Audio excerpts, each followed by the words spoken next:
हरे कृष्णा। सभी माताओं बहनों को करवा चौथ की बहुत बहुत शुभकामनाएं। माँ मंगला देवी सबका सौभाग्य अखंड रखें।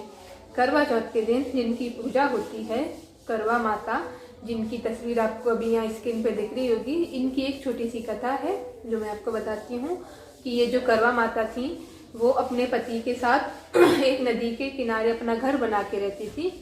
तो एक दिन जब उनके पति नदी में स्नान करने के लिए गए थे तो उसी समय एक मगरमच्छ आके उनका पैर पकड़ लेता है।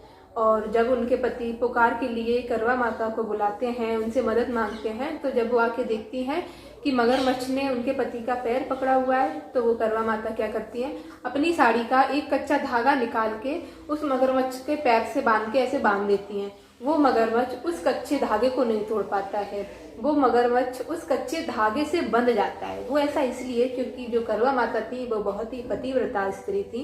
उनने अपने पति के प्राणों की रक्षा एक कच्चे धागे से की। तो तब से ये करवा माता की ऐसी पूजा होती है। सब सुहागन स्त्रियां ऐसे कामना करती हैं कि जिस प्रकार आपने अपने पति की रक्षा की, ऐसे सब सुहागन स्त्रियों के पति की रक्षा करें। और जब महाभारत का युद्ध हुआ था तो भगवान श्री कृष्ण के कहने पर द्रौपदी जी ने पांडवों के लिए ये करवा चौथ का व्रत किया था। और फिर सावित्री जी की कथा तो आप लोगों ने सुनी होगी, जिन्होंने भी अपने पति के प्राण बचाए थे। तो करवा चौथ का, और फिर एक कथा है महादेव जी की कि महादेव जी ने आदि नारेश्वर जो रूप लिया है, जिसमें आदि पार्वती माता और आदि शिव जी हैं, वो इसीलिए लिया है, ये बताने के लिए लिया है कि पति पत्नी वो एक ही है क्योंकि महादेव जी के एक भक्त वो शिव जी की पूजा करते थे पर गौरी जी की नहीं करते थे। वो आदि परिक्रमा करते थे और गौरी जी के वहां से लौट आते थे।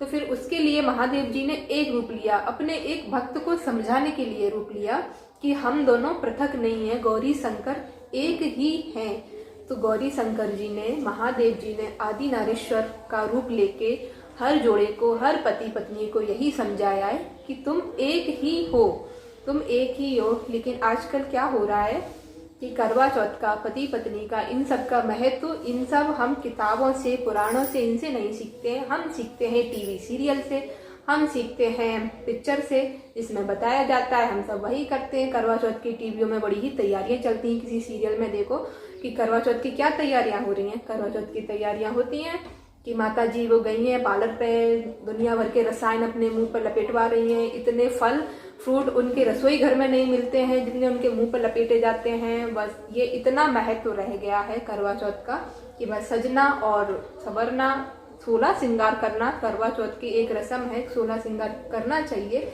लेकिन उसके महत्व को भी जानना चाहिए कि आदि नारीश्वर रूप को समझना चाहिए, करवा माता की कथा को समझना चाहिए, सावित्री की कथा सुननी चाहिए।